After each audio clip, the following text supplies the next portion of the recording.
When Nurse Lucia Navarro meets her most challenging patient, a sharp-tongued heiress with a fading heart, she doesn't expect to find herself drawn into the orbit of the woman's estranged grandson. But some goodbyes are really beginnings. Before we get into the story, comment below where in the world you are watching from today. The fluorescent lights of Valley Pines Care Center hummed quietly as Lucia Navarro walked through the hallway, her white sneakers barely making a sound on the polished floor. It was just past 7 p.m., the start of her night shift. Her dark hair was pulled back in a neat ponytail, and despite the 12-hour night ahead, her uniform was perfectly pressed. "Lucia, wait up," called Brenda, the charge nurse, waving a folder. "Got a new assignment for you tonight." Lucia took the folder, scanning the patient information. "Dolores Hawthorne," she read aloud. Brenda lowered her voice. "Yeah, came in yesterday, rich as they come. The Hawthorne family. They own half the vineyards in Napa Valley, plus tech companies and who knows what else. She's recovering from heart surgery." "Why are you giving her to me?" Lucia asked. "I'm not senior staff." "Because nobody else wants her," Brenda said bluntly. "3 nurses already asked to be reassigned. Says she's difficult, demanding." Lucia nodded. She was used to difficult patients. After losing her sister Elena to a rare blood disorder 5 years ago, she'd developed endless patience. Pain made people act in ways they normally wouldn't. "I'll take care of her," she said simply. "Room 212, Brenda said, already walking away. "Good luck." The private suite at the end of the hall was larger than the other rooms, with a separate sitting area and large windows overlooking the valley. In the hospital bed sat an elderly woman with silver hair cut in a stylish bob. Despite her age and the hospital gown, there was something regal about her posture. "Mrs. Hawthorne, I'm Lucia Navarro. I'll be your night nurse." Dolores Hawthorne looked up, her blue eyes sharp and assessing. "Another one. What happened to the redhead?" "I believe Nurse Matthews requested a different assignment," Lucia said calmly, checking the IV drip. "Of course she did," Dolores muttered. "Couldn't take a little honesty, I suppose." Lucia smiled slightly. "And what honesty was that, Mrs. Hawthorne?" "I told her if she checked her phone one more time while pretending to take my vitals, I'd have it confiscated," Dolores said. "This is a hospital, not a coffee shop." "You're right," Lucia agreed, setting down the chart. "You deserve full attention from your care team. Now, how's your pain level tonight? Scale of 1 to 10. Dolores seemed surprised by the straightforward response. 6, maybe 7. "I'll get you something for that right away," Lucia said. "And then I'll need to check your incision site." As Lucia worked, she moved with gentle efficiency, explaining each step before she did it. Unlike many patients who filled the silence with nervous chatter, Dolores watched in quiet assessment. "You're different," Dolores finally said as Lucia adjusted her pillows. "Different how?" "You're not afraid of me," Dolores said, "and you're not trying to impress me either." Lucia met her gaze. "My job is to take care of you, Mrs. Hawthorne, not to fear you or impress you." A small smile flickered across Dolores's face. "Well, that's refreshing." Throughout the night, Lucia checked on Dolores every hour as required. By the 3rd check, the older woman was growing restless, unable to sleep despite the pain medication. "Would you like me to turn on the television?" Lucia asked. "God, no," Dolores said. "Nothing but garbage on at this hour." Lucia nodded, adjusting the blanket. As she worked, she began to hum softly, an old lullaby her mother used to sing. She didn't even realize she was doing it until she noticed Dolores watching her intently. "I'm sorry," Lucia said. "Force of habit." "No," Dolores said quickly. "It's nice." "What is that song?" "Just an old Spanish lullaby my mother used to sing to my sister and me." Dolores closed her eyes. "Keep going." So Lucia did, humming softly, as she finished her tasks. By the time she left the room, Dolores had drifted off to sleep. The next night, Lucia arrived to find Dolores sitting up, looking through a fashion magazine without much interest. "Good evening, Mrs. Hawthorne," she said, setting down her supplies. "Dolores," the older woman corrected. "Mrs. Hawthorne makes me sound like I'm already dead." Lucia smiled. "Dolores, then, how was your day?" "Tedious. My son Richard came by with his wife Vanessa." They stayed exactly 45 minutes, just long enough to pretend they care before rushing off to some charity auction. She set down the magazine. Richard kept looking at his watch every 3 minutes. I counted. "I'm sorry to hear that," Lucia said, checking Dolores's vitals. "Don't be, I'm used to it. The Hawthorns are very good at appearances, not so good at the messy business of genuine emotion." She looked out the window at the darkening sky. That's what happens when there's money involved. Everyone's afraid of showing weakness. As Lucia continued her routine checks, she could sense Dolores watching her. There was loneliness in those sharp blue eyes that Lucia recognized all too well. "Your lullaby," Dolores said suddenly. "Would you sing it again?" Lucia hesitated. This was crossing the professional line she typically maintained. But something about the vulnerability in Dolores's request touched her. "Of course," she said softly, and began to sing the lullaby as she worked, her voice quiet but clear in the stillness of the room. Dolores closed her eyes, tension visibly leaving her shoulders. When Lucia finished, she simply nodded her thanks, too proud to say the words. Later that night, when Lucia returned to check on her, she found a folded note on the bedside table. Opening it, she read the simple message in elegant handwriting. "Sing it again." After that night, their routine changed. Lucia would complete her duties with other patients, but would always spend extra time with Dolores. She'd bring her tea, that wasn't from the hospital cafeteria, and sit beside her bed, sometimes just in comfortable silence. One week into her stay, Dolores asked, "Don't you have other patients to attend to?" "I've finished my rounds," Lucia said, setting down her cup of tea. "Unless you'd prefer to be alone?" Dolores shook her head. "No, it's nice having company that doesn't check the time every 5 minutes." Gradually, Dolores began to share stories of her life, running the Hawthorn businesses after her husband died, raising her son alone, watching her family grow distant as the fortune grew larger. "My grandson Julian is the worst offender," she said one night, a hint of sadness in her voice. "So much potential, that boy. Brilliant mind. But he's buried himself in work, just like his father before him. I haven't seen him in over 2 years.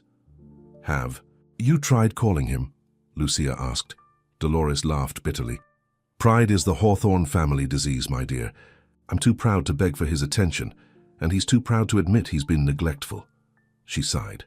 "Now look at me, old and sick, and what do I have to show for all that pride?" Lucia took Dolores's hand without thinking. "You're not alone now." Dolores looked surprised at the touch but didn't pull away. "No, I suppose I'm not." As days turned into weeks, Lucia found herself staying later and later after her shifts ended, sometimes just sitting with Dolores until she fell asleep. The older woman's health was improving, but not as quickly as the doctors had hoped. "You should go home," Dolores told her one morning as Lucia's shift was ending. "You can't spend all your time with an old woman." "I don't mind," Lucia said, arranging fresh flowers a nurse aide had brought in. "Don't you have a life outside this place, family? A boyfriend?" Lucia's hands stilled on the flowers. "I have an apartment with a cat named Milo, who's probably very upset I'm late with his breakfast." She hesitated. "My family? It's just my parents now. They moved back to Mexico after my sister died."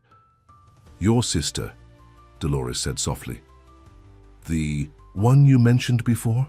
Lucia nodded. "Elena. She had a rare blood disorder. She was only 19 when she died."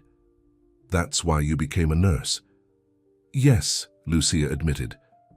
"I couldn't save her, but I thought maybe I could help others. Give families more time together." Dolores studied her face. "And what about your time, your life?" Lucia shrugged. "This is my life." "That's not enough," Dolores said firmly. "Take it from someone who knows. A life dedicated only to duty becomes very empty very quickly." Before Lucia could respond, there was a commotion in the hallway, raised voices and then hurried footsteps approaching the door. It swung open, and a tall man in an expensive suit walked in. He had dark hair, Dolores's blue eyes, and an expression that suggested he was used to getting his way. He stopped abruptly when he saw Lucia sitting by the bed. "Grandmother," he said, his deep voice filling the room. Dolores's face showed genuine shock. Julian. The tension in the room was immediate and thick. Julian Hawthorne's eyes moved from his grandmother to Lucia, who quickly stood up. "I should go," she said quietly. But Dolores reached out, catching her hand. "No, stay." She looked at her grandson with a mixture of happiness and wariness. "Julian, this is Lucia Navarro, my nurse. It's 7:30 in the morning," Julian said, his tone cool. "Isn't the night shift over?" Before Lucia could explain, Dolores squeezed her hand and looked directly at her grandson. "This one," she said softly. She stayed. The simple words seemed to hang in the air between them. Julian's expression flickered with something: surprise, confusion, perhaps even guilt. Lucia gently extracted her hand from Dolores's. "I really should go. My shift ended half an hour ago." She gathered her things, feeling Julian's eyes on her the entire time. "Will you be back tonight?" Dolores asked, and Lucia was struck by the vulnerability in her voice. "Of course," she promised. "Same time as always." As she walked to the door, Julian stepped aside to let her pass. Up close, she could see the fatigue in his face, the slight redness in his eyes. He'd been traveling, she guessed, probably overnight, Ms. Navarro, he said with a slight nod. "Mr. Hawthorne," she replied, and then she was gone, hurrying down the hallway, her heart beating faster than normal. Behind her, in room 212, Julian turned to his grandmother with questions in his eyes. "So," Dolores said, her voice stronger than it had been in weeks. "You finally decided to visit." Julian moved to the chair Lucia had vacated. "I came as soon as I heard. I was in Tokyo when Richard called." 3 weeks ago, Dolores said pointedly. Julian had the grace to look ashamed. "I had commitments I couldn't break. More important than your dying grandmother." His head snapped up. "Are you dying?" Dolores waved her hand dismissively. "We're all dying, some faster than others. The point is, Julian, it shouldn't take a health crisis to bring you home." For a long moment they just looked at each other, years of unspoken words between them. "I'm sorry," Julian finally said. "I should have been here sooner." Dolores's face softened. "Yes, you should have. But you're here now." She patted the edge of the bed. "Come, sit closer and tell me about your life. And then I'll tell you about the girl who just left, the one who stays even when she doesn't have to." Outside in the parking lot, Lucia sat in her car, hands gripping the steering wheel. Julian Hawthorne's arrival had shifted something in the air, changed the quiet routine she'd established with Dolores. She'd seen the way he looked at her, with suspicion, as if trying to figure out her angle. She couldn't blame him. Wealthy, families always suspected caregivers of having ulterior motives, but what bothered her more was how affected she'd felt by his presence, the intensity of his gaze, the commanding way he filled the room. "This is ridiculous," she muttered to herself, starting the car. "He's just another entitled rich guy who doesn't make time for family until it's almost too late." But as she drove home, she couldn't shake the feeling that everything was about to change. The next night, Lucia arrived at Valley Pines 10 minutes early for her shift. She told herself it was just her usual professional punctuality, not because she was curious if Julian Hawthorne would still be there. As she approached room 212, she could hear voices inside, Dolores and Julian, in what sounded like a heated discussion. "You can't just uproot your entire life because I had surgery," Dolores was saying. "I'm not uprooting anything," Julian replied. "I can work remotely for a few weeks. And then what? You'll go rushing back to your empire building, and we'll be right back where we started." Lucia hesitated outside the door, not wanting to interrupt. But before she could decide whether to knock, the door swung open, and Julian nearly walked into her. "Oh," he said, stepping back. "Miss Navarro." "Mr. Hawthorne," she replied, clutching her clipboard. "I'm sorry, I was just about to knock." His expression was guarded, his blue eyes, so like his grandmother's, studying her face.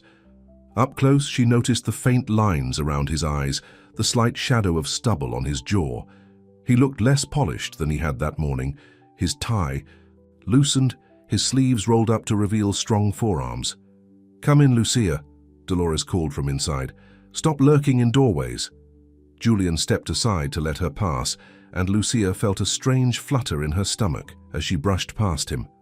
"Dolores." was sitting up in bed, looking more energetic than Lucia had seen her. "There she is, my nightingale. How are you feeling tonight?" Lucia asked, moving to check the monitors. "Better now that you're here," Dolores said. "Julian's been trying to convince me he's staying in town, but we both know he'll be gone as soon as some crisis calls him back to Silicon Valley." Julian frowned. "That's not fair, grandmother, isn't it? When was the last time you spent more than 48 hours in Napa?" He didn't answer, which seemed answer enough. "I should give you privacy," Lucia said, feeling uncomfortable in the middle of their family tension. "Nonsense," Dolores said firmly. "Julian was just leaving to check into his hotel, weren't you, dear?" Julian looked like he wanted to argue, but something in his grandmother's expression stopped him. "Fine, I'll be back tomorrow morning." He hesitated, then added, "Unless there's anything you need tonight?" "Lucia will take care of me," Dolores said, with a pointed look that made Lucia blush slightly. Julian's eyes moved between them, clearly, curious about the dynamic that had formed. "All right then. Good night, grandmother." He turned to Lucia. "Ms. Navarro?" "Mr. Hawthorne," she replied, not quite meeting his gaze. After he left, Dolores sighed heavily. "That boy, always hiding behind formality when he's uncomfortable." "He seems concerned about you," Lucia offered. "He feels guilty," Dolores corrected. "There's a difference." She patted the chair beside her bed. "Come, sit. Tell me about your day." And just like that, they fell back into their routine. Lucia checked Dolores's vitals, administered her evening medication, and then sat beside her, talking softly as the night deepened around them. Later, as Dolores began to drift off to sleep, she murmured, "Sing for me." Lucia sang the lullaby, her voice gentle in the dim room. She was so focused on Dolores that she didn't notice the door had opened slightly, didn't see Julian standing there, watching with an unreadable expression on his face. The next evening, Julian was still there when Lucia arrived for her shift. "You're still here," she said, surprised to find him sitting in the visitor's chair, working on a laptop. He closed the computer. "I told grandmother I'd stay." "For how long?" "As long as necessary." There was something defensive in his tone that made Lucia realize how her question must have sounded. "I'm sorry. I didn't mean—" "No, I get it," he interrupted. "You think I'm the neglectful grandson who only shows up when there's a crisis. That's not what I—" "It's what everyone thinks," he said, standing up, "and they're not wrong. I haven't been here for her, but I'm trying to change that." The raw honesty in his voice caught Lucia off guard. "I believe you," she said simply. He looked at her then, really looked at her, as if seeing her clearly for the first time. "She talks about you a lot, you know. Says you've been more family to her in 3 weeks than most of her actual relatives have been in years." Lucia felt a flush creep up her neck. "I just do my job." "No," Julian said. "You go beyond your job. Grandmother told me you stay after your shifts end, that you talk to her, sing to her." He hesitated. "Why?" The question hung between them, and Lucia wasn't sure how to answer. How could she explain that something about Dolores's loneliness had called to her own? That after losing Elena, she'd found a strange comfort in caring for others, in creating connections, however temporary. "She reminds me of someone," she finally said. "Someone I couldn't help."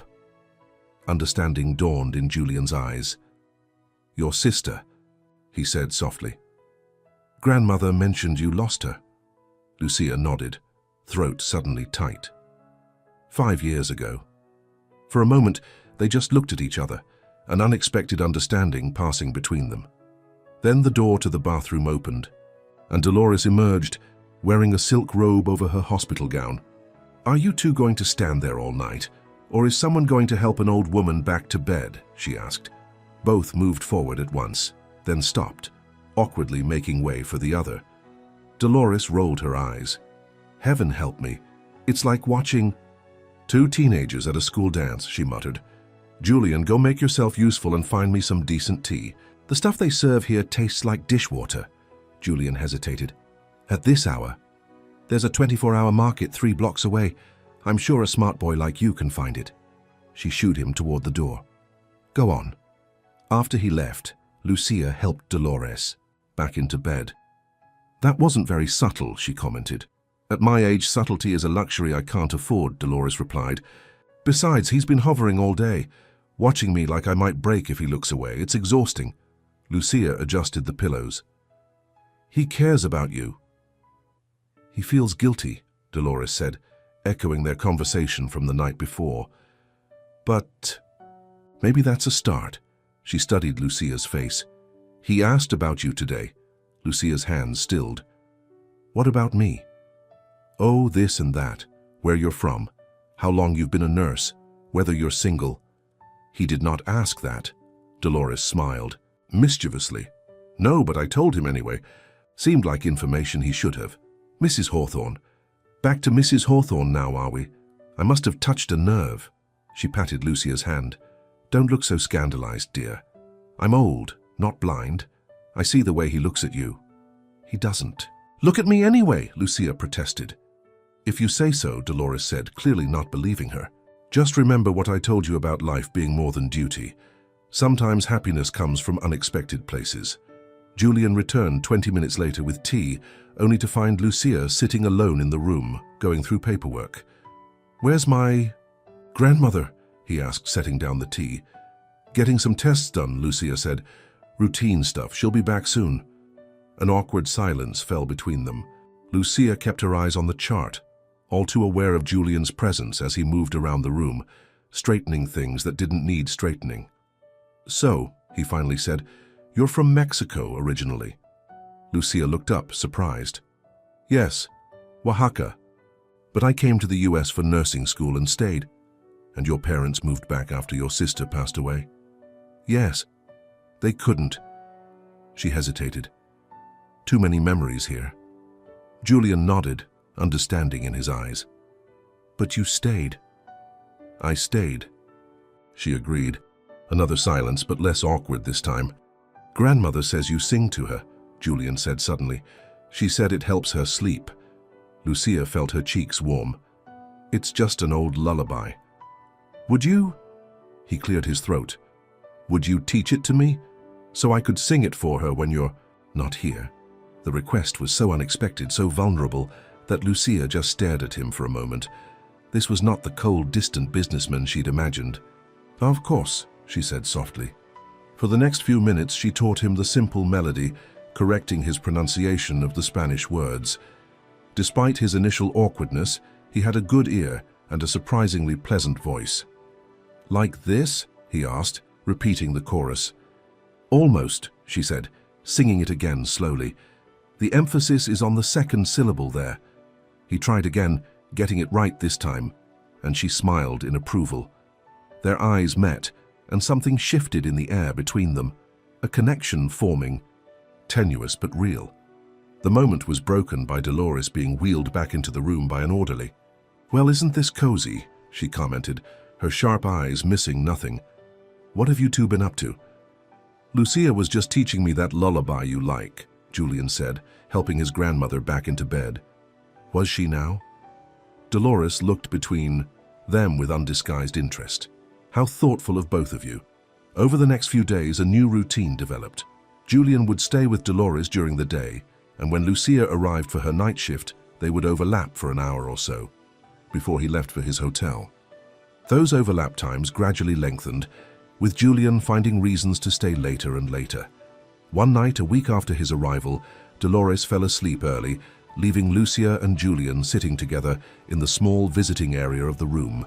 "She seems better," Julian said, looking at his sleeping grandmother.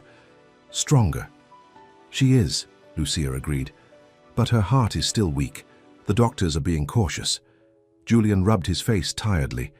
"I keep thinking about what would have happened if I hadn't come back, if she had—" He couldn't finish the sentence. "But you did come back," Lucia said gently. "That's what matters." He looked at her, his eyes troubled. "Why did it take me so long? Why did I put work before family every single time?" "We all make choices we regret," Lucia said. "After Elena died, I buried myself in work too. It was easier than feeling." "How did you stop?" "I'm not sure I have," she admitted. "But being with your grandmother, it's helped. She doesn't let you hide."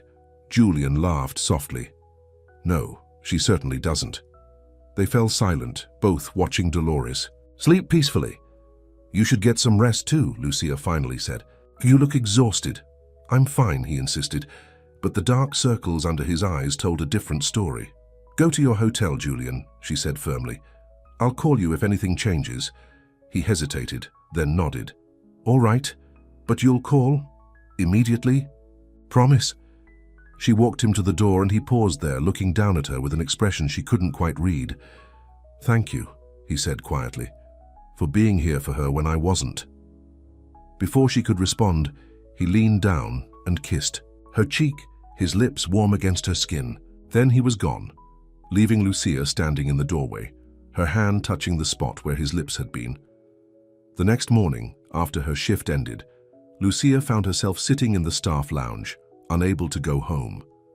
Something was changing. With Dolores, subtle signs that worried her professional instincts. The older woman had been more tired than usual, less interested in their conversations. Her color wasn't good. "You okay?" asked Brenda, pouring coffee into a mug. "Just worried about Mrs. Hawthorne," Lucia admitted. Brenda nodded knowingly. "She's got that look. I've been doing this 30 years, honey. I know when a patient is starting to fade." Lucia felt a knot form in her stomach. "Her numbers are stable." "Numbers don't tell the whole story," Brenda said. "Sometimes they just decide it's time to go. You get attached to this one?" "Is it that obvious?" "Only to everyone with eyes," Brenda said dryly. "You and the grandson both, hovering around her, like guardian angels." Lucia blushed. "It's not like that with Julian." "Sure it's not," Brenda said, clearly not believing her. "Just be careful, honey. Rich families like that, they live in a different world." Lucia was still thinking about Brenda's words when Julian found her in the lounge an hour later. She'd been crying, wiping tears away quickly when she heard the door open. "Lucia." His voice was concerned. "What's wrong? Is it grandmother?" She looked up at him, unable to hide her worry. "She's not doing well, Julian. The doctors say her numbers are stable, but I can see it. She's getting weaker." Julian sat beside her, his face pale. "What are they doing about it?" "Everything they can," Lucia said. "But sometimes," her voice broke, "sometimes it's not enough." She hadn't meant to cry in front of him, but the tears came anyway. For Dolores, for Elena, for all the patients she'd watched slip away despite her best efforts. Julian hesitated, then put his arm around her shoulders, pulling her gently against him. "Hey," he said softly. "It's okay." It was the kindness in his voice that undid her completely. She turned into his chest and cried, really cried, for the first time in years. His arms tightened around her, one hand stroking her hair as she sobbed. "I'm sorry," she finally said, pulling away and wiping her face. "I don't usually—" "Don't apologize," he interrupted. "Not for caring." She looked up at him, suddenly aware of how close they were, how intimate this moment had become. "I thought I was here to say goodbye to my grandmother," he said quietly, his eyes never leaving hers.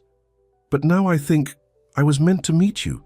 The words hung between them, honest and vulnerable. Before Lucia could respond, the door to the lounge opened again, and a nurse poked her head in. "Lucia, Dr. Patel is looking for you. It's about Mrs. Hawthorne." Julian's face immediately tensed with worry. They both stood up quickly, moving toward the door. "Julian," Lucia said, catching his arm, "whatever happens, I'm glad you came back for her." He covered her hand with his. "So am I." Together, they walked back to Dolores's room, both afraid of what they might find, both drawing strength from the unexpected connection that had formed between them. Dolores's room was filled with medical staff when they arrived. Dr. Patel, a serious man in his 50s, was checking the monitors while two nurses adjusted equipment. "What's happening?" Julian demanded, his voice tight with fear. Dr. Patel turned to them. Mrs. Hawthorne's heart rate dropped suddenly. "We've stabilized her for now, but I'm concerned about these episodes becoming more frequent." "Episodes?" Julian repeated. "This has happened before?" The doctor glanced at Lucia, who nodded slightly. "There was a minor incident yesterday," she admitted, "but it resolved quickly." "Why wasn't I told?" Julian's voice rose in frustration. "Mrs. Hawthorne asked us not to worry you," Dr. Patel said. But at this point, I think we need to discuss changing her care plan. Julian moved to his grandmother's bedside. Dolores looked small and frail against the white sheets, her skin almost translucent. Her eyes fluttered open at his touch. "Julian," she murmured, "stop looking so serious. You'll get wrinkles." Despite everything, he smiled. "You scared us, grandmother." "Nonsense," she said weakly. "I'm just being dramatic to get attention." Dr. Patel cleared his throat. "Mrs. Hawthorne, we need to consider moving you to the ICU for closer monitoring." "Absolutely not," Dolores said with surprising firmness. "I'm not spending my last day surrounded by beeping machines and strangers poking at me every 5 minutes." "Grandmother, please," Julian began, but she cut him off. "My mind is made up." She looked at Lucia, who stood quietly near the door. "Lucia understands, don't you, dear?" Lucia stepped forward, professionally torn. "Mrs. Hawthorne, Dolores, the ICU would be safer." "Safer for what? To prolong the inevitable?" Dolores shook her head. "I want quality over quantity at this point." Dr. Patel sighed. "Let me at least increase your monitoring here. Additional equipment, more frequent checks." Dolores considered this. "Fine. But I want Lucia to be my primary nurse. Day and night." "That's not standard protocol," Dr. Patel began. "Then make an exception," Julian said firmly. "If that's what my grandmother wants, that's what she gets." Dr. Patel looked like he wanted to argue, but the determination on both Hawthorne faces stopped. "I'll see what I can arrange," he said finally, before leaving with the other nurses. Once they were alone, Dolores reached for both Julian and Lucia's hands. "Now, no more gloomy faces. If these are my last days, I want them filled with good things." "Don't talk like that," Julian said, his voice rough with emotion. "Oh, darling, we all have to face reality sometime." She squeezed his hand. "I've had a good life. Long. Mostly happy. My only regret is that I didn't bring you two together sooner." Lucia blushed. "Mrs. Hawthorne," Dolores, the older woman corrected. Stop pretending you don't know what I'm talking about. I may be old, but I'm not blind. I see the way you look at each other when you think I'm not watching." Julian cleared his throat, clearly embarrassed. "Grandmother, this isn't the time." "On the contrary," Dolores interrupted. "This is exactly the time. When else am I going to meddle in your love life? After I'm gone?" The bluntness of her statement hung in the air. Julian's face tightened with pain, and Lucia felt tears threatening again. "I'm not gone yet," Dolores said more gently. "So humor an old woman. Lucia, would you sing for me?" "Of course," Lucia said softly, grateful for the change of subject. As she sang the familiar lullaby, Dolores closed her eyes, a peaceful expression settling on her face. Julian watched Lucia, his eyes filled with a mixture of sadness and something warmer, something that made her heart beat faster despite the circumstances. The next few days passed in a blur of tension and waiting. True to his word, Dr. Patel arranged for Lucia to be Dolores's primary nurse, but it required Lucia to work longer hours, sometimes double shifts. She didn't mind. Being there for Dolores felt more important than sleep. Julian barely left the hospital at all now, working from the small couch in Dolores's room when she was sleeping, sitting beside her bed when she was awake. Richard and Vanessa visited occasionally, but their visits were short and awkward, filled with surface-level conversation that clearly frustrated Dolores. "They're already dividing up my jewelry in their heads," she commented after they left one evening. "Mother," Julian chided gently. "Well, it's true," Dolores insisted. "They asked about my will yesterday, can you imagine? As if that's what matters now." Lucia, who was checking Dolores's blood pressure, tried to hide her disapproval, but Dolores caught her expression. "See, Lucia agrees with me." "I didn't say anything," Lucia protested. "You didn't have to, your face said it all." Dolores patted her hand. "That's what I like about you. You're honest, even when you're trying not to be." That night, after Dolores had fallen asleep, Julian followed Lucia into the hallway. "How is she really doing?" he asked quietly. Lucia hesitated. "Her vitals are stable, but... She's getting weaker," Lucia admitted. "Her body is tired, Julian." He nodded, running a hand through his hair. in a gesture she'd come to recognize as stress. "How much time?" "I don't know. No one does, really. It could be days. It could be weeks." They stood in silence, the weight of the situation heavy between them. "You should get some rest," Lucia finally said. "I'll stay with her." "You've been here for 20 hours straight," Julian pointed out. "You need sleep more than I do." "I'm fine." "You're not," he said gently. "You can barely stand up." It was true. Exhaustion was beginning to take its toll, but the thought of leaving Dolores, even for a few hours, filled Lucia with anxiety. "What if something happens while I'm gone?" she asked, voicing her fear. Julian stepped closer, resting his hands on her shoulders. "Then I'll be here, and I'll call you immediately, I promise." The warmth of his touch, the sincerity in his eyes, it was all too much after days of stress and little sleep. Lucia felt herself sway slightly, and Julian's arms went around her, steadying her against his chest. "You need to rest," he repeated, his voice soft in her ear. "So do you," she murmured. "I will if you will." She looked up at him, suddenly aware of how close they were, how right it felt to be in his arms, despite the circumstances that had brought them together. "Go home, Lucia," he said, gently brushing a strand of hair from her face. "Sleep. Come back when you're rested." Finally, she nodded. "Call me if anything changes. Anything at all." "I will," he promised. She reluctantly pulled away from him and headed toward the elevator. As the doors closed, she saw him still standing there, watching her go with an expression that made her heart ache in a way that had nothing to do with exhaustion. Lucia slept for 12 hours straight, waking with a jolt of panic when she realized how long she'd been gone. She grabbed her phone, expecting missed calls from Julian, but there were none. Just a single text. "She's stable. Take your time." When she arrived back at the hospital, she found Julian asleep in the chair beside Dolores's bed, his hand resting on his grandmother's. Dolores was awake, watching him with a tender expression Lucia had never seen before. "He refused to leave," Dolores said softly as Lucia entered. "Just like someone else I know." Lucia smiled, checking the monitors. "How are you feeling?" "Like I'm running out of time," Dolores said frankly, "but at least I'm not alone anymore." She looked at Julian, then back at Lucia. "Neither of you are." "What do you mean?" "You know exactly what I mean." Dolores's blue eyes were piercing. "Don't waste time, Lucia. Life is too short for hesitation." She reached for Lucia's hand. "Promise me something." "Anything," Lucia said. "When I'm gone, don't shut down. Don't hide behind your work like you've been doing since your sister died. Like Julian's been doing since his parents' accident." Lucia blinked in surprise. "His parents?" "Car crash 10 years ago," Dolores explained. "That's when he threw himself into the business, working 16-hour days, pushing everyone away." She squeezed Lucia's hand. "You two are so alike. Both using work to avoid feeling." Before Lucia could respond, Julian stirred, waking up.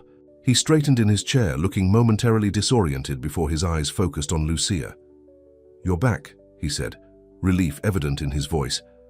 "I told you she'd come back," Dolores said. "Some people keep their promises."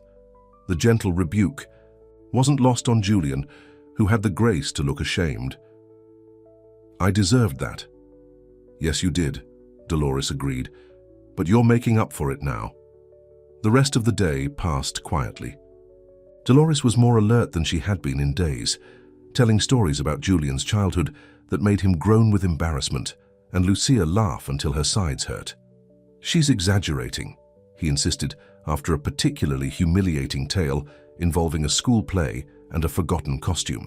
"I most certainly am not," Dolores said indignantly. "Your father had to wrap you in a tablecloth because you'd left your shepherd's robe at home. I was 7, old enough to remember your costume." Their bickering was affectionate, filled with the easy familiarity of family, something Lucia had missed desperately since Elena died and her parents moved away. She found herself envying it, even as she smiled at their antics.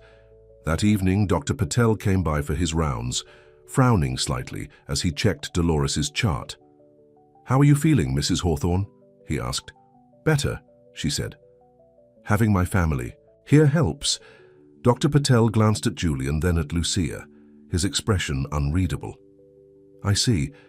Well, your numbers are stable, but I'm still concerned about your heart function. In plain English, Doctor, Dolores said impatiently, you're holding. Your own for now, he said. But I want to be clear that your condition is still serious. After he left, Dolores sighed. Doctors, always so dramatic. But Lucia had noticed something in Dr. Patel's manner, a reservation, a carefulness that worried her. She'd been a nurse long enough to recognize when a doctor was preparing family for bad news. Later, when Dolores was napping, Lucia pulled Julian aside. I'm worried, she admitted. Dr. Patel seemed concerned. Julian nodded. I noticed too. But she seems better today, doesn't she? Sometimes patients rally before... She couldn't finish the sentence before the end, Julian said quietly. Is that what you think is happening? I don't know, Lucia said honestly, but I think we should be prepared. He took her hand, threading his fingers through hers.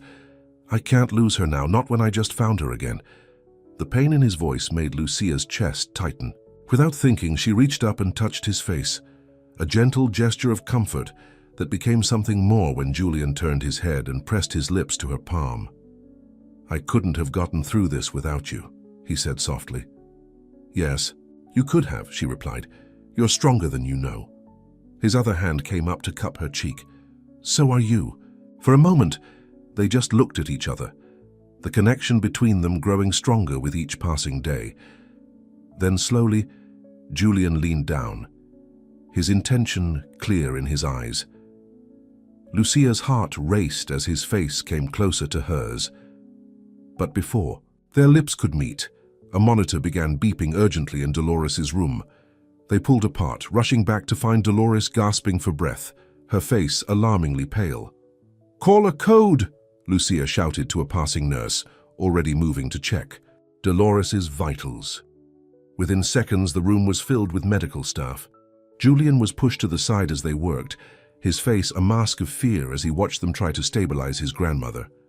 BP's dropping, someone called out. Start a dopamine drip, ordered Dr. Patel, who had arrived within minutes of the code. Being called, Lucia moved with professional efficiency, years of training taking over as she assisted the team. But inside she was terrified, not just for Dolores but for Julian, watching helplessly from the corner of the room. After what seemed like an eternity, Dolores was stabilized. The room gradually emptied of extra personnel, leaving just Dr. Patel, Lucia, and Julian. She's very weak, Dr. Patel said quietly. This episode was more severe than the previous ones. Will she?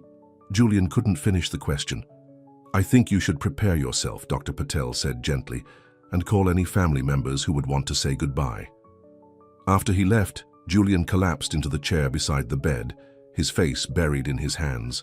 Lucia stood behind him, her hand on his shoulder, offering what comfort she could. I thought I had more time, he said, his voice breaking. I wasted so much time. You're here now, Lucia reminded him. That's what matters. He reached up, covering her hand with his. Stay with me, please?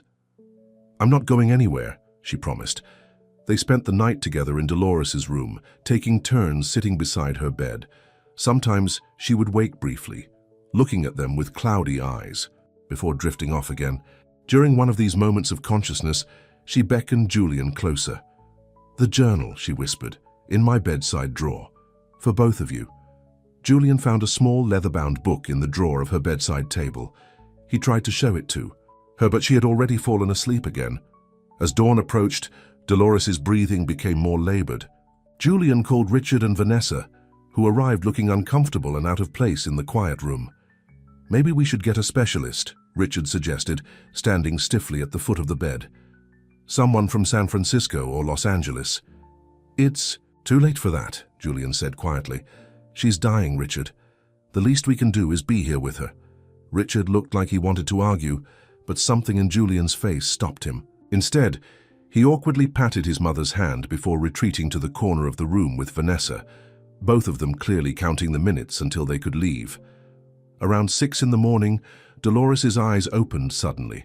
Surprisingly, clear and alert, she looked directly at Julian, who was holding her hand. "Julian," she said, her voice stronger than it had been in days. "Promise me something." "Anything, grandmother." "Be happy," she said simply. "Stop hiding behind your work. Find what matters." Then her eyes shifted to Lucia, who stood on the other side of the bed. "Lucia, my nightingale, thank you for staying." "Of course I stayed," Lucia said, tears filling her eyes. Dolores smiled weakly. "Both of you stayed." Her gaze moved between them. "Take care of each other now." Her eyes drifted closed and her breathing slowed. Julian and Lucia stood on either side of her bed, each holding one of her hands, their free hands reaching across to hold each other. And that's how Dolores Hawthorne left the world, surrounded by the two people who had stayed, who had shown her what real love looked like in her final days. After the doctors had confirmed her passing, after Richard and Vanessa had made their awkward condolences and left to make arrangements, Julian and Lucia remained in the quiet room, still holding hands across the empty bed. "What do we do now?" Julian asked, his voice hollow with grief. Lucia didn't have an answer. The connection they had formed had been built around Dolores, their mutual care for her, their shared vigil. Without her, what was left? In the days that followed, Lucia returned to her regular nursing duties while Julian dealt with funeral arrangements and family matters.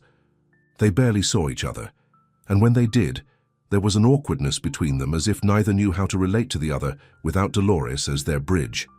The funeral was held at the Hawthorne estate, a beautiful property on a hillside, overlooking the vineyards of Napa Valley.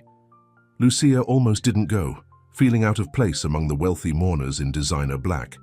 But something Dolores had said kept echoing in her mind. "Don't waste time. Life is too short for hesitation." So she went, standing quietly at the back of the gathered crowd as various family members and business associates shared polished, impersonal memories of Dolores. Julian spoke last, his voice steady, but his eyes revealing the depth of his grief, as he talked about his grandmother's strength, her wisdom, her unflinching honesty. "She taught me what matters," he said, looking out over the crowd. His eyes found Lucia's, and for a moment everything else seemed to fade away. "And I won't forget." After the service, as people mingled and made polite conversation over catered food, Lucia slipped away to the gardens, needing a moment alone. She found a quiet bench beneath a blooming magnolia tree and sat down, closing her eyes against the fresh wave of grief that washed over her. "There you are." She opened her eyes to find Julian standing in front of her. His tie loosened, his face tired but determined. "I was just getting some air," she explained. He sat beside her on the bench. "I've been looking for you." "You have?" He nodded, reaching into his pocket to pull out Dolores's journal. "I read it," he said. "Last night." "What does it say?" Lucia asked. "It's her thoughts over the last few weeks about us." He opened the journal to a marked page. She wrote, "Watching Julian and Lucia together gives me hope. They're both so broken in their own ways, both hiding from life. But together, they might be brave enough to try again." Lucia felt tears fill her eyes at Dolores's words. She always could see right through people. "Yes, she could," Julian agreed. He closed the journal and turned to face Lucia fully. "I don't know what happens now," he admitted. "I don't know if what we felt, what we feel, was just because of the circumstances, because of her." "I've wondered that too," Lucia said softly. "But I do know that I don't want to walk away without finding out." He took her hand, his gaze steady on hers. "Grandmother was right. I've been hiding, using work as an excuse not to live, not to feel. I don't want to do that anymore." "Neither do I," Lucia admitted. Julian's free hand came up to touch her cheek. "So where do we go from here?" Lucia thought about Dolores, about her sister, about all the people she'd lost and all the times she'd been afraid to reach for happiness because it might slip away too. "Forward," she said simply. "Together." As the sun began to set over the vineyards, casting golden light across the garden, Julian leaned forward and finally kissed her, gently at first, then with increasing certainty. That felt like a beginning, like a promise, like staying until sunrise. 3 weeks after Dolores's funeral, Lucia returned to her regular routine at Valley Pines. She took care of her patients, filled out her charts, and tried not to think about the Hawthorne family or the brief, intense connection she had shared with Julian. They had exchanged phone numbers after the funeral, with promises to call to meet for coffee, to see where things might lead. But in the light of day, away from the emotional bubble of the hospital room, reality had set in. Julian had businesses to run, a grandmother's estate to settle. Lucia had her work, her small apartment, her cat. Their worlds were as different as they could possibly be. "You look like someone stole your lunch money," Brenda commented one evening as Lucia was getting ready to start her shift. "Just tired," Lucia replied, tying her hair back. "Uh-huh." Brenda didn't look convinced. "This wouldn't have anything to do with a certain handsome billionaire who hasn't been around lately, would it?" Lucia flushed. "I don't know what you're talking about." "Sure you don't." Brenda patted her shoulder. "Listen, honey, I've been doing this job long enough to know how it goes. Families get attached to nurses during a crisis. They make promises, say they'll stay in touch. Then life gets back to normal and they forget all about us." "So it wasn't like that," Lucia insisted, even as she wondered if maybe it was exactly like that. "If you say so." Brenda headed for the door, then paused. "Just remember what I told you before. People like the Hawthorns, they live in a different world." After Brenda left, Lucia stood alone in the break room thinking about Julian. She had texted him once, a simple message asking how he was doing. He had replied hours later with an equally simple response. "Hanging in there. Hope you're well." Nothing since. It was probably for the best, she told herself. What had they really shared after all? A few emotional days, a kiss in a garden. Not enough to build anything real on.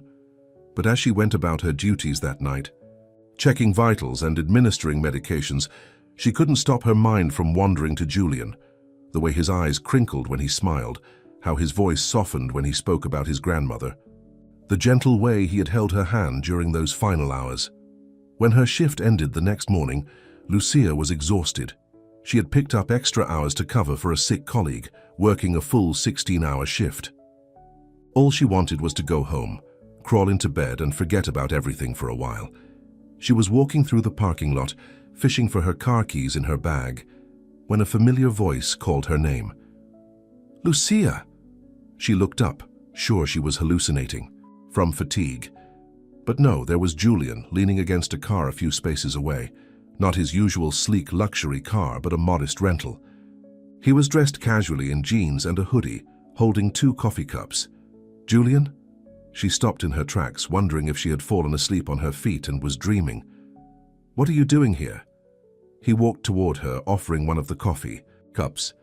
"I thought you might need this after your shift." She took it automatically, still staring at him. "How did you know I was working?" "I called the hospital yesterday," he admitted. "Brenda told me you were on the night shift." "Brenda?" Lucia repeated, making a mental note to have a word with. Her colleague about patient confidentiality and staff schedules. "Don't be mad at her," Julian said, as if reading her thoughts. "I may have implied I was picking you up as planned." "Why?" Lucia asked, too tired and confused to be anything but direct. Julian's confident expression faltered slightly. "Because I wanted to see you. Because I've been thinking about you non-stop for 3 weeks. Because I promised my grandmother I would. Stop hiding from what matters."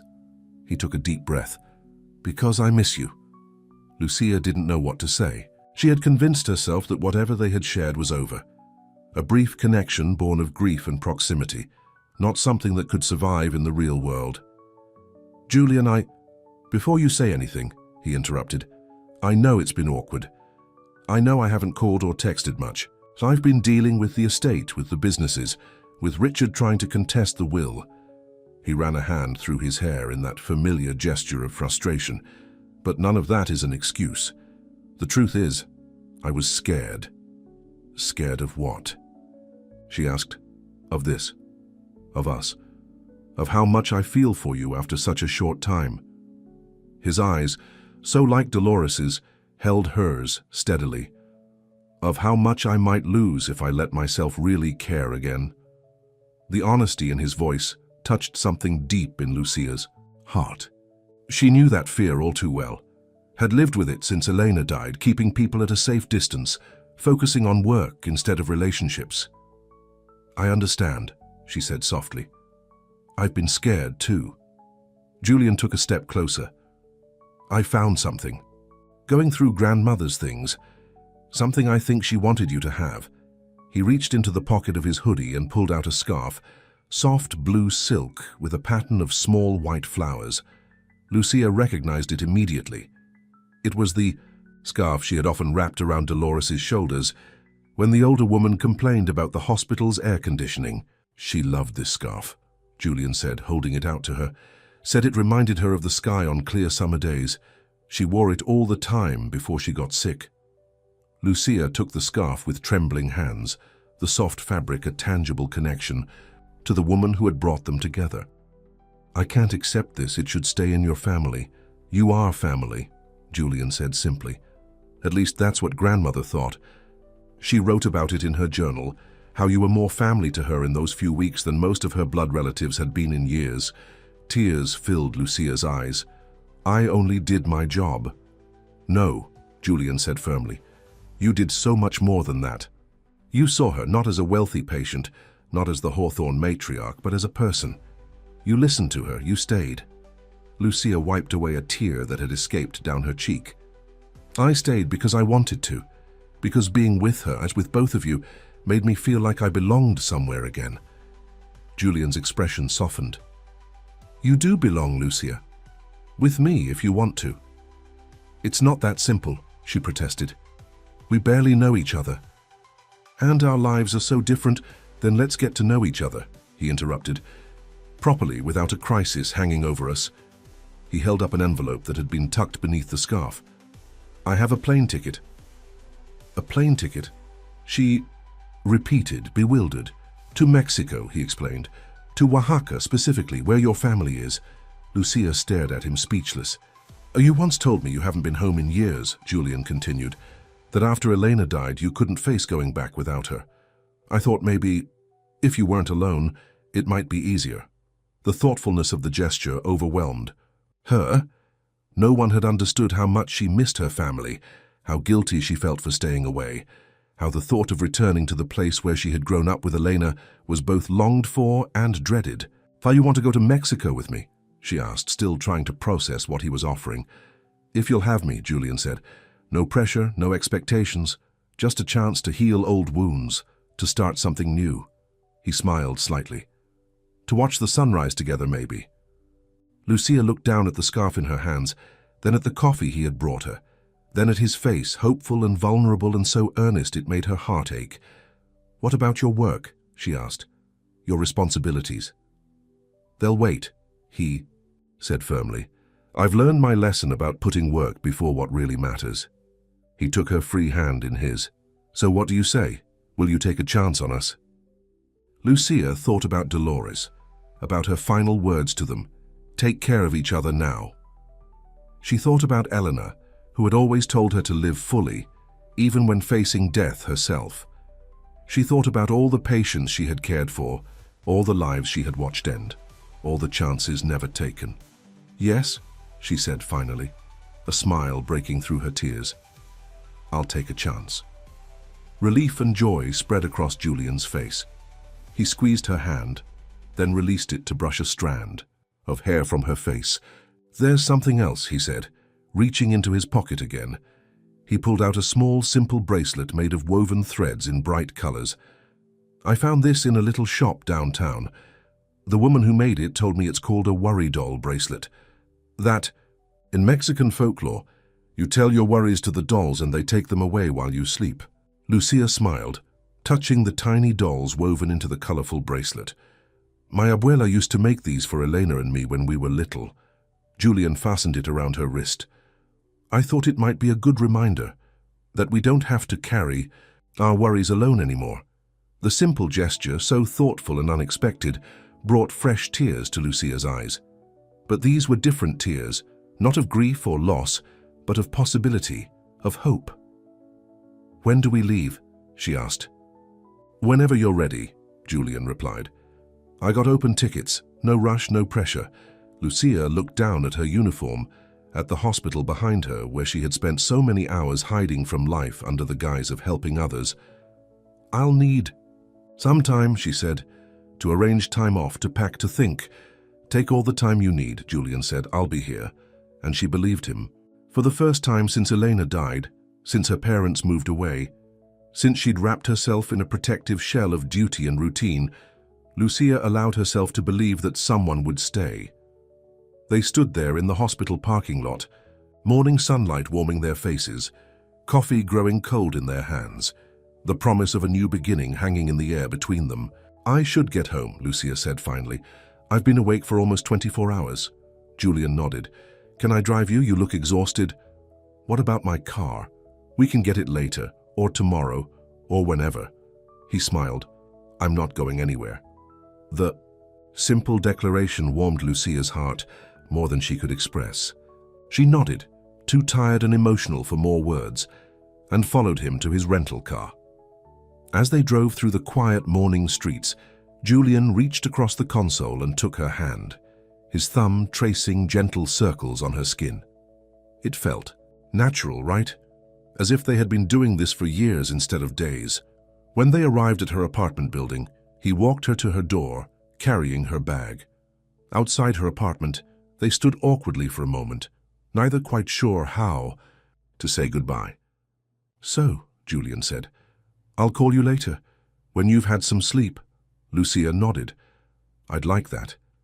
He leaned down and kissed her softly, a gentle press of lips that held the promise of more to come. "Sweet dreams, Lucia," he murmured against her mouth. "Julian," she said as he turned to go, "thank you for coming back." He smiled, the morning light catching in his eyes. "Thank you for showing me how." After he left, Lucia stood in her small living room, Dolores's scarf still clutched in her hand, the colorful bracelet bright against her wrist. Milo the cat wound around her ankles, meowing indignantly at her late return. "Sorry, Milo," she said, bending to scratch his ears. "Things are going to be a little different now." She moved to the window, pulling back the curtain to look out at the rising sun, painting the sky in shades of gold and pink. For the first time in years, she felt something unfamiliar stirring in her chest, not just hope but excitement, anticipation for what might come next. 2 days later, Lucia sat in her apartment, staring at an open suitcase on her bed. She had arranged for a month's leave from the hospital, the first extended time off she had taken since starting work. There. Her supervisor had been surprised but supportive, especially when Lucia explained she was finally going home to see her family. Her phone buzzed with a text from Julian. "All set for dinner tonight?" She smiled, typing back, "Yes." 7 p.m. They had seen each other every day since their reunion in the parking lot, getting to know each other outside the intense emotional circumstances of their first meeting. Julian had told her about his childhood, his strained relationship with his father, his passion for technology that had driven his business success. Lucia had shared stories of growing up in Oaxaca, of Elena's illness, of her journey to becoming a nurse.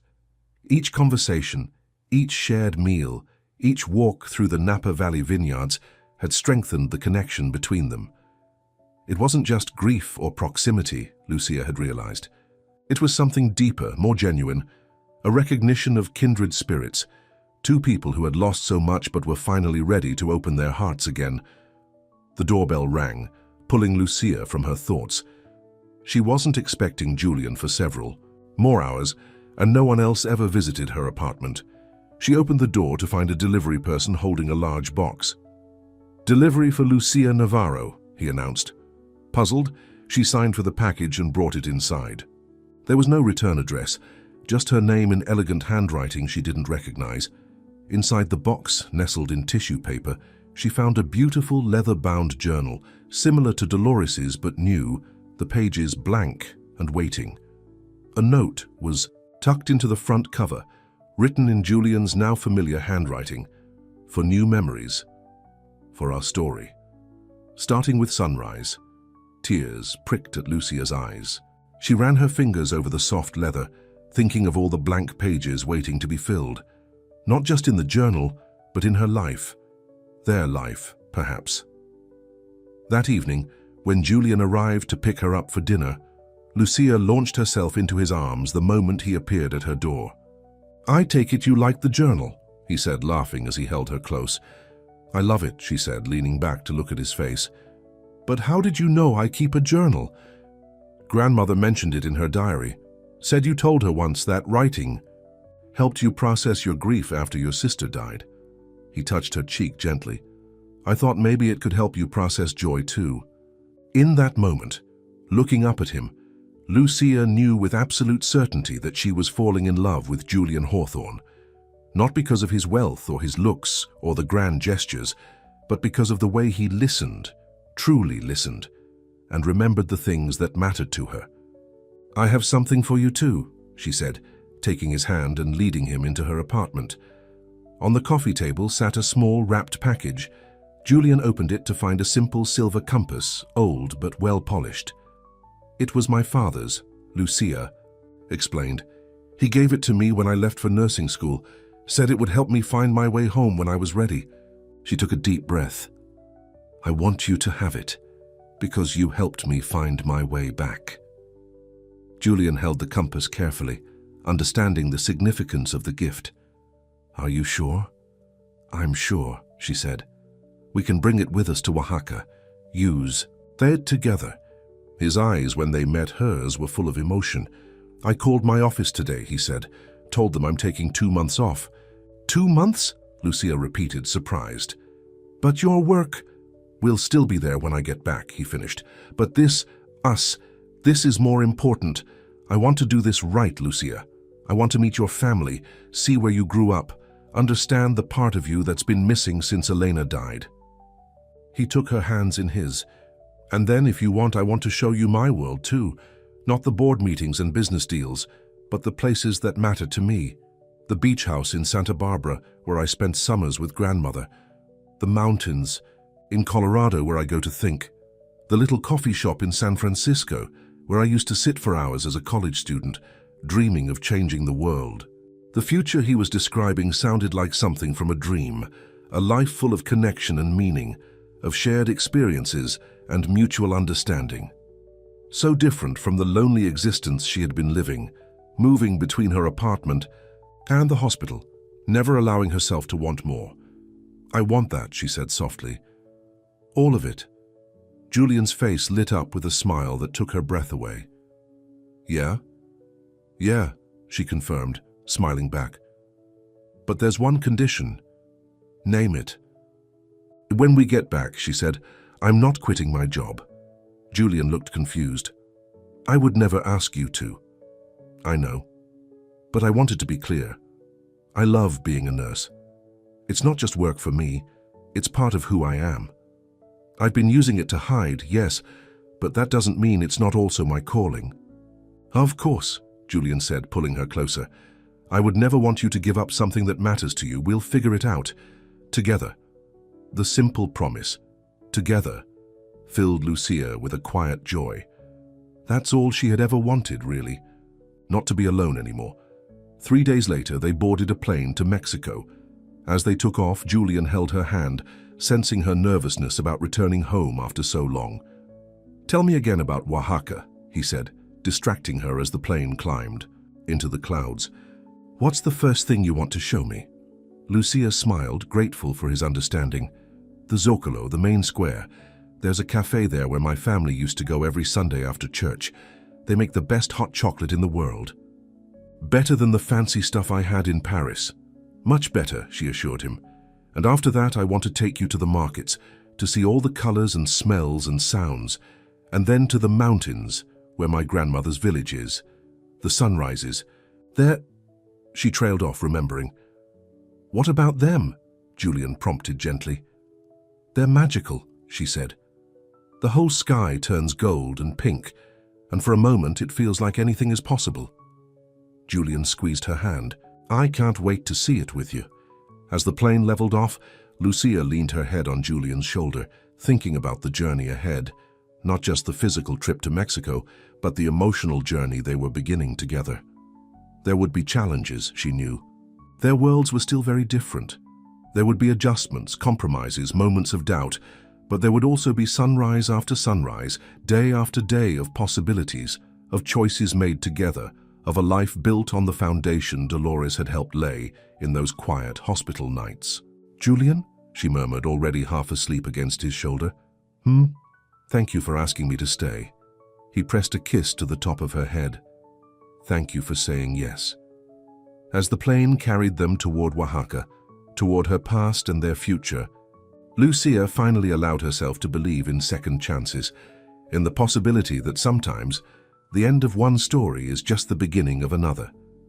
And somewhere she liked to think Dolores was watching, satisfied with the work she had done, the lives she had changed, the love she had nurtured in her final days, not by grand gestures or dramatic declarations, but by the simple, profound act of bringing together two people who needed to heal, who needed to remember how to stay, not just until sunrise, but for all the sunrises yet to come.